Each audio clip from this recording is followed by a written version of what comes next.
More than 200 years ago, an American family claimed a spirit lived in their walls, one that spoke like a human and hated like a demon.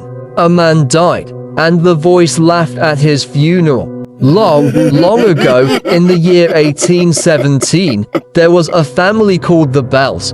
They lived on a big farm in Tennessee, far away from other people. Their house was made of logs, and around it were fields of corn, barns for animals, and thick, dark woods. Mr. John Bell was the father. He was a strong man with a serious face. Everyone in town respected him. He owned lots of land and was very proud of what he had built.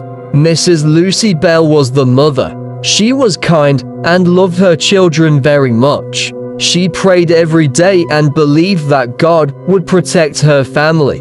The Bells had many children, but this story is mostly about their daughter, Betsy.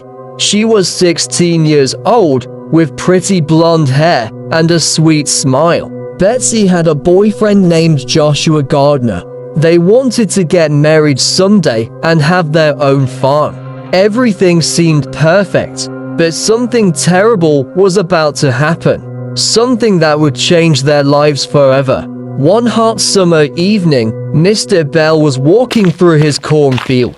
The sun was going down, painting the sky orange and pink. Suddenly, he saw something strange between the corn stalks. It looked like a dog, but it wasn't quite right. Its head was too big.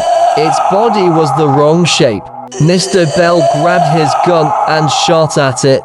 But when he ran to look, the creature was gone. There was no blood, no tracks, nothing. That's odd, Mr. Bell thought. But he didn't think much more about it. That night, everything changed. Knock, K-N-O-C-K, K-N-O-C-K. Someone was hitting the outside of the house. Mr. Bell grabbed a candle and opened the door. Nobody was there. He walked around the house. Still nobody. Knock, K-N-O-C-K, K-N-O-C-K. The sound came again, but from a different wall. Who's there? Mr. Bell shouted into the darkness. Only silence answered him. This happened every night. Knocking on the walls. Scratching sounds inside the house. Footsteps in empty rooms. The Bell children started having nightmares. But the worst was yet to come. After a few months, the knocking wasn't enough. Whatever was in the house started to get mean. One night, Betsy woke up screaming. Her blankets flew off her bed and landed across the room. She felt something grab her hair and pull hard. "Mama, Papa, help me," she cried. Her parents ran into her room with a candle. They saw Betsy's hair standing straight up, as if invisible hands were yanking it. Red marks appeared on her face, like someone had slapped her, but they couldn't see anyone. Mr. Bell swung his arms through the air, trying to hit whatever was hurting his daughter. He hit nothing. Mrs. Bell held Betsy tight and prayed out loud. But the invisible thing didn't stop. Night after night, poor Betsy was pinched, slapped, and pulled. She would go to school with bruises on her arms and scratches on her face. The other children stared at her. Some were scared. Some whispered that her family was cursed. Mr. Bell didn't know what to do.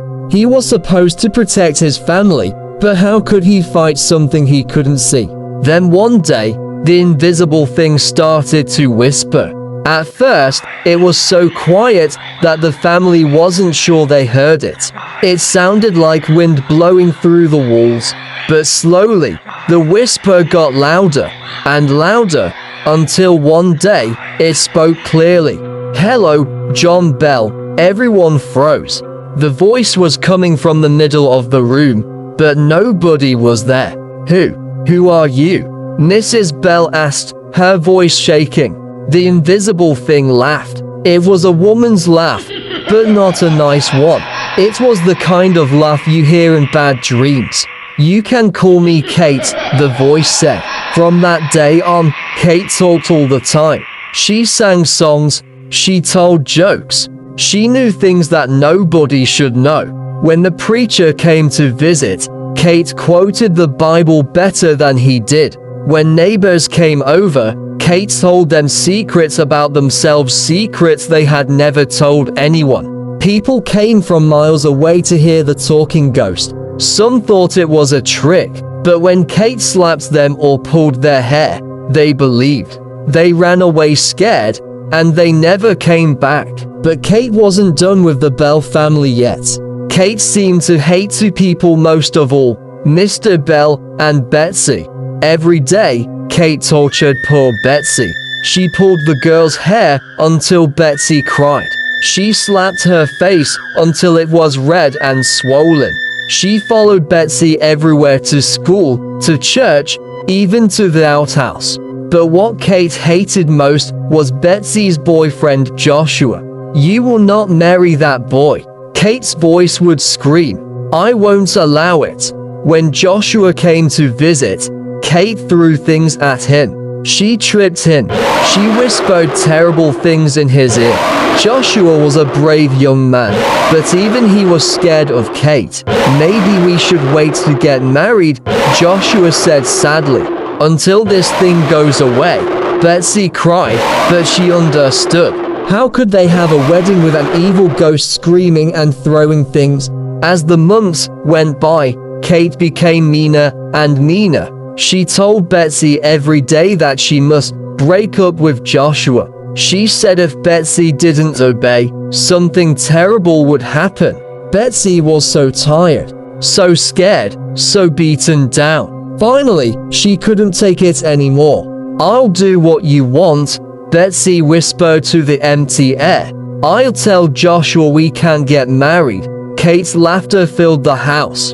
She had won. When Betsy told Joshua they couldn't be together, he cried. She cried, but there was nothing they could do. You can't fight a ghost. While Kate was tormenting Betsy, she was also hurting Mr. Bell in a different way. Mr. Bell started to feel sick. His tongue would swell up in his mouth so big that he couldn't eat or talk. His face would twitch and jerk in strange ways. He spent more and more time in bed, getting weaker every day. The doctors came, but they couldn't help. They had never seen sickness like this. Kate laughed and sang cruel songs.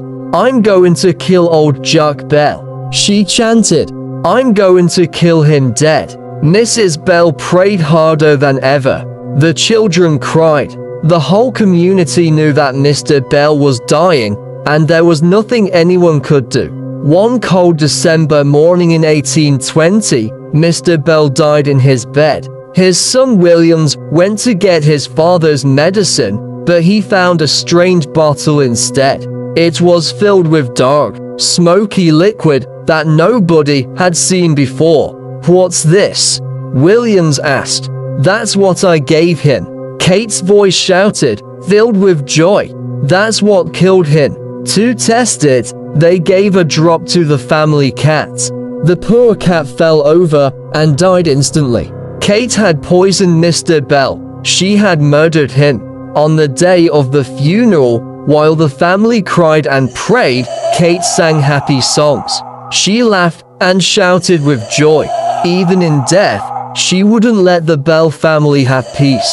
After Mr. Bell died, Kate started to visit less often. She wasn't as loud or as mean. It seemed like she had gotten what she wanted. One day, Kate's voice spoke to the family one last time. "I'm leaving now," she said, "but I'll be back. In 7 years, I'll return." Mrs. Bell felt a tiny bit of hope. "Will you leave us alone after that?" she asked. Kate laughed. "We'll see. Maybe I'll come back in 100 years. Maybe I'll haunt your children's children's children. You never know." Then the house got quiet. No more knocking. No more voices. No more invisible slapping. Kate was gone. The Bell family tried to rebuild their lives. Mrs. Bell raised her children as best she could. Betsy eventually married someone else, though she never forgot Joshua. The other children grew up and moved away. 7 years later, in 1828, Kate did come back, just like she promised, but this time, she was quieter. She talked mostly to William's Bell, telling him strange things about the future. Then, she left again. "I'll return someday," she whispered as she faded away. "In 107 years, I'll visit your family again." And then a silence. Did Kate ever come back?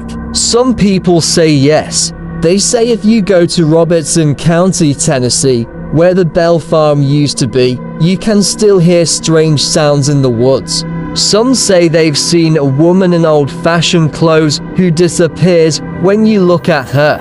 There's even a cave near where the farm used to be. People call it the Bell Witch Cave. Many visitors say they feel cold spots there. They hear whispers. They feel invisible hands touching them. Is Kate still there? Is she still angry? Is she waiting for the right time to come back? Nobody knows for sure. But one thing is certain, the Bell family never forgot. And neither did anyone who heard their story. So if you ever find yourself in Tennessee, walking through dark woods near the Red River, listen carefully. You might hear knocking. You might hear laughter. You might hear a woman's voice saying, "Hello."